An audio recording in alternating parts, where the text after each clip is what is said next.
پاکستان تحریک انصاف کی parliamentary party کا پہلا باضابطہ بڑا ہمارا بیٹھک یہاں ہوئی ہے. ویسے چھوٹی میٹنگز ہماری ہوتی رہی لیکن آج باضابطہ طور پہ بیٹھک ہوئی اور جس میں ہمارے نئے ممبران نے بھی شرکت کی, کچھ پرانے ممبران نے بھی ماشاءاللہ, اور سب بڑی مشکلات سے بڑی تکلیفوں سے گزر کے آئے ہیں. اللہ تعالیٰ کا کرم ہے, اللہ تعالیٰ کا احسان ہے کہ اللہ تعالیٰ نے ثابت قدم رکھا. اور خان صاحب کی اور تحریک انصاف کے جو ورکرز جس طرح انہوں نے خان صاحب کی لاج رکھی اور خان صاحب کے نام پہ جس طرح قوم کھڑی ہوئی ہے, جو ہمارا بیانیہ تھا اس کے ساتھ کھڑی ہوئی ہے. قوم نے ثابت کی کہ سن 47 میں یہ قوم اگر ایک ملک نیا بنا سکتی تھی تو اب ایک اس ملک کے لیے کھڑے بھی ہو سکتے ہیں, اس بات کے لیے کہ یہ ملک صحیح معنوں میں ایک آزاد ملک ہو جہاں عوام کی من مرضی پہ لوگ آگے اقتدار میں بیٹھیں, پرفارمنس پہ فیصلے ہوں, اور جو پھر پرفارم نہ کرے عوام ووٹ کی طاقت سے ان کو باہر کر دے. باہر کی ڈکٹیشن پہ یہ ملک مزید نہیں چلے گا. لندن سے انکار کے بعد اب واشنگٹن کی طرف سر جھکانا یہ تو عجیب سی بات ہے. پھر 75 سال پہلے ہم نے تاج برطانیہ کو کیوں بڑے صغیر پاک ہند سے باہر نکالا تھا؟ اگر آج ہم ان کے حکم پہ اپنے ملک کے فیصلے کریں, اسی کی سزا عمران خان صاحب جیل میں کاٹ رہے ہیں. ایبسلیوٹلی ناٹ کہنے کی سزا کاٹ رہے ہیں. امریکہ جا کے حکومت رسول صلی اللہ علیہ وسلم کی جنگ لڑنے کی سزا کاٹ رہے ہیں. عوام کے لیے حقیقی معنوں میں انصاف کی بات کرنے کی سزا کاٹ رہے ہیں. انشاءاللہ سب سے پہلے جو عہدہ آج ہوا ہے وہ یہ ہے کہ تحریک انصاف بھرپور کوشش کرے گی انشاءاللہ عمران خان صاحب کو پاکستان کے نہیں بلکہ امت مسلمہ کے لیے ان کو قانونی طور پر پولیٹیکل اور قانونی جدوجہد کے بعد ان کو نکالا جائے. ہمارا سب سے پہلا ہمارا مقصد, ہماری من مرضی, ہماری منشا یہ ہے کہ خان صاحب اور ساتھ میں ہماری جو لیڈرشپ ہے شاہ محمود قریشی کے ساتھ ساتھ پرویز الہی صاحب, ڈاکٹر یاسین راشد صاحب, ہمارے پنجاب کے سابق گورنر جناب چیمہ صاحب, ان کے ساتھ ساتھ ہمارے سابق پنجاب کے صدر اور ہمارے بہت سے خواتین کارکنان, سب کے سب ان کو نکالنے کے لیے ہماری بھرپور جدوجہد ہوگی. ہم ایک پرامن لیکن پرزور سیاسی جدوجہد کریں گے. ہم کبھی بھی کسی کے گریبان میں ہاتھ ڈالنے کے قائل نہیں, لیکن کسی کو اجازت نہیں کہ وہ ایک حد کراس کرے. پارلیمنٹ کے اندر ہم اپنا بھرپور سیاسی کردار ہم ادا کریں گے. کل سے انشاءاللہ اسٹارٹ ہوگا. آج خیبر پختونخوا میں ہمارے ممبران نے ووٹ لے لیا ہے, پنجاب بھی ممبران نے لے لیا ہے. اصل میں جو ہمارا مینڈیٹ ہے اس کا آدھا تقریباً ہم سے لے لیا گیا ہے. خیبر پختونخوا میں ہمارے 90 ممبران, پنجاب میں 107, یہاں 86 اس وقت ہمارے ایفیڈیوٹ پہ, کچھ ابھی اوپن میں ہے کیونکہ انہوں نے انٹرا پارٹی الیکشن لڑنا ہے. 9 سندھ میں پورا کا پورا کراچی ہم سے چھین لیا گیا.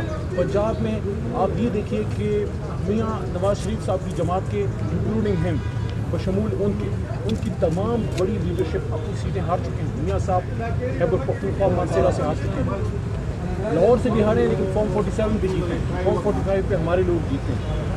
مریم بی بی کا میں حیران ہوں, مریم بی بی وزیر اعلیٰ تو بنا دی گئی لیکن جس سیٹ پہ وہ جیتے ہیں وہاں میں شرافت صاحب ہمارے نوجوان رہنما وہاں سے جیت چکے ہیں. ان کے بڑے بڑے صوبہ جو ہے وہ ہارے, لیکن کچھ کو فارم 47 پہ جتایا گیا. پورا اسلام آباد ہم جیت چکے ہیں لیکن ہمارے لوگوں کو فارم 47 پہ ہرایا گیا. اور فارم 47 کیا ہے, فارم 45 کیا ہے؟ فارم 45 وہ رپورٹ ہے اس گراؤنڈ سچویشن کی کہ ہر پولنگ اسٹیشن پہ جتنا ووٹ پڑتا ہے وہ سارا فارم 45 پہ آپ کے سامنے ہوتا ہے. پریزائڈنگ افسر کی دستخط ہوتے ہیں, اس ڈیسیشن پریزائڈنگ افسر کے دستخط ہوتے ہیں, ووٹوں کا نشان ہوتا ہے. وہ رزلٹ کچھ اور کہہ رہا ہے اور ایک کمرے میں بیٹھ کے RO صاحب نے کہ اپنی من مرضی سے 100 کا 1000 بنا دینا, 10,000 کا 1 لاکھ بنا دینا, 1 لاکھ سے 10,000 بنا دینا. یہ اس طرح سے اگر آپ نے کرنا ہے اتنے بڑے پروسیس کی پھر کیا ضرورت ہے؟ اگر ہم نے 25 کروڑ عوام کو نکالا اور 25 کروڑ عوام کو ہم نے لائن میں لگایا جس میں 80 سال کے ہمارے بزرگ, ہمارے اسپیشل لوگ ویل چیئرس پہ 6 گھنٹے دھوپ میں کھڑے ہو کے انہوں نے ووٹ ڈالا اور ووٹ ڈالنے کے بعد رزلٹ کسی اور کا نکلا. آپ مجھے یہ بتائیے اگلے الیکشن میں پھر کوئی ووٹ ڈالنے نکلے گا؟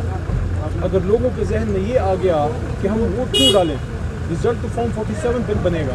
یہ چیز پاکستان کی جمہوریت کے لیے زہر قاتل ہے. اس لیے ہم سپریم کورٹ پاکستان سے یہ التجا رکھتے ہیں یہ فارم 45 فارم 47 کا اس قضیے کا کوئی حل نکالے. ہم تو آئینی سیاسی جدوجہد کریں گے لیکن سب سے بڑی عدالت کی ذمہ داری بنتی ہے کہ جس طرح آپ نے رات کو عدالت لگا کے یہ انشور کیا کہ الیکشن وقت پہ ہو, اور قاضی صاحب کی بات ہمیں یاد ہے جس میں انہوں نے فرمایا تھا کہ پتھر کی لکیر ہے کہ الیکشن ہوگا. الیکشن ہو تو گیا لیکن کیا صرف الیکشن کرانا کافی ہے یا آزاد شفاف بھی اس کی لازمی جز ہے؟ اگر آزاد شفاف الیکشن نہ ہو PTI کے مرکزی دفتر میں بھی میں نے یہ بات کی, اور آج اسلام آباد میں خیبر پختونخوا ہاؤس کے باہر اس وقت پارلیمنٹ سے چند قدم کے فاصلے پہ, سپریم کورٹ سے چند قدم کے فاصلے پہ یہ بات میں کہنا چاہتا ہوں کہ جس جمہوریت میں مینڈیٹ کا تقدس نہیں ہے اس جمہوریت کا جنازہ نکلتا ہے. یہ ایسی ہے جتنا کسی بدن کے لیے روح کی اہمیت ہے, اسی لیے ایک جمہوریت میں مینڈیٹ کی عزت کی اہمیت ہے. لیکن افسوس جن لوگوں نے ووٹ کو عزت دو کا نعرہ لگایا انہوں نے خود ہی اس کا جنازہ پڑھا ہے. بہرحال ہماری جدوجہد جاری ہے. انشاءاللہ کل آپ تحریک انصاف کو بھرپور سیاسی رنگ میں دیکھیں گے. انشاءاللہ عمران خان صاحب کا جو میسج ہے, ان کی جو ہوپ ہے, ان کی جو توقع ہے اپنے ممبران سے کہ ان کے مینڈیٹ کی حفاظت ہو اور عوام نے جس جذبے سے ووٹ دیا ہے انشاءاللہ اس کی حفاظت ہو. جانچ کا اعلان کیا گیا کیا باقی جماعتیں شیراز ایک مسئلہ جب تحریک اعتماد پیش ہوا اس کے بعد آپ ایوان میں بیٹھے رہے, خطاب بھی کیا, سب نے دیکھا.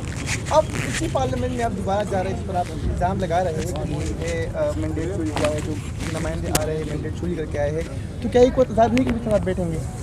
میدان کوئی خالی نہیں چھوڑیں گے, مورچہ خالی نہیں چھوڑنا. کل کچھ سرپرائز دے رہے ہیں ہفتے کے روز جس احتجاج کی کال دی گئی ہے پارٹی کی جانب سے, کیا باقی جماعتیں بھی اس میں شرکت کریں گے؟ کوشش کریں گے کہ وہ جماعتیں جن کا یہ دعویٰ ہے کہ ان کا مینڈیٹ چوری ہوا ہے, جس میں مولانا صاحب ہیں, جس میں اچکزئی صاحب ہیں, جس میں جماعت اسلامی ہے, جس میں اور جماعتیں ہیں.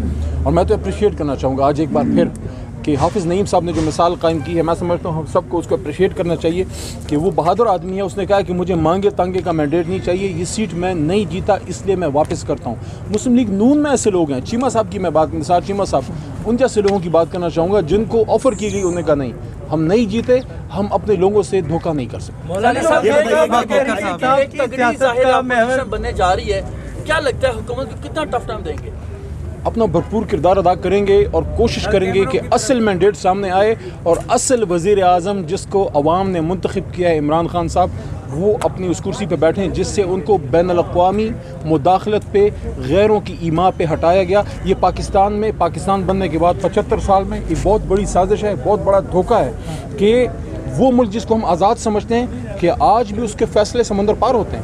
علی بھائی علی صاحب کو خط لکھا جانا ہے پی ٹی آئی کی جانب سے, کب تک وہ خط لکھ دیا جائے گا اور اس میں کیا کیا چیزیں جو ہے اس کا ذکر کیا گیا؟ یہ بہت اہم سوال ہے. قاضی انور صاحب ہمارے بڑے سینئر وکیل ہیں, انہوں نے خان صاحب سے میٹنگ, اس میں وہ موجود تھے جس میں خان صاحب نے یہ بات کی تھی, اور یہ بات سامنے آئی کہ IMF سے جو معاہدے میں حکومت پاکستان جا رہی تھی, خان صاحب بطور وزیر اعظم تحریک انصاف کی حکومت سے انہوں نے ایشورنس مانگی تھی کہ ہم آپ کے ساتھ ایگریمنٹ میں تو جاتے ہیں, لیکن کیا آپ بطور وزیر اعظم عمران خان صاحب ایشور کرتے ہیں کہ آپ کے نیچے جو الیکشن ہوگا وہ آزاد شفاف ہوگا؟ انہوں نے ایشورنس دی. تو عمران خان صاحب کا, ان کا سارا کیس یہ ہے کہ ہم نے تو ایشورنس دی, کیا IMF نے یہ انشور کیا کہ اب الیکشن آزاد شفاف؟ علی صاحب لاسٹلی یہ بتا دیجیے کہ پاکستان تحریک انصاف کے انٹرا پارٹی انتخابات میں چیئرمین کا امیدوار کون ہوگا, اور کل اپوزیشن لیڈر آپ کی طرف سے کون ہوگا؟ انشاءاللہ گور صاحب. اور اپوزیشن لیڈر ہمارے عمر ایوب خان صاحب جو ہیں وزیر اعظم کے کینڈیڈیٹ ہیں, اور آٹومیٹکلی ان کو بدلنا ہے, لیکن دیکھتے ہیں خان صاحب کیا فیصلہ ہے.